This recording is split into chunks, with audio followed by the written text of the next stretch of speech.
আসসালামু আলাইকুম। এই যে দেখতে পাচ্ছেন খাবার দিচ্ছে, খাবার খাচ্ছে। দেখুন একটা বুয়া প্রাণী সারাদিন না খায় থাকে, মানুষের মুখের দিকে তাকিয়ে থাকে। ঠিক আছে, এভাবে ওদেরকে খাওয়ানো হয়। ঠিক আছে, আসলে এটা আমার বাড়ি না, তারপরেও আসলে আমি এই যে এক পাতিল ভাত নিয়ে আসছি। কারণ ভাই মনে হয় আমার কাছে যে আমি যদি একবার না খাই, 3 বেলার মধ্যে একবার না খাইলে কেমন লাগে, অনেক কষ্ট হয়, হাঁটতে পারি না, খিদার যন্ত্রণা। আর ওরা সারাদিন দিনের দিন পার হয়ে যাচ্ছে, এদের খেয়ে চলে যাচ্ছে। ঠিক আছে, না এদের কা কা কা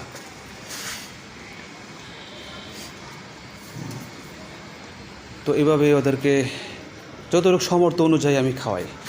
তো আসলে ওই কুকুর প্রাণীকে আপনারা মারবেন না, আপনারাও খাওয়াবেন ইনশাল্লাহ। অবশ্যই আল্লাহ বরকত দিবে এবং এটা বড় একটা সবের কাজ।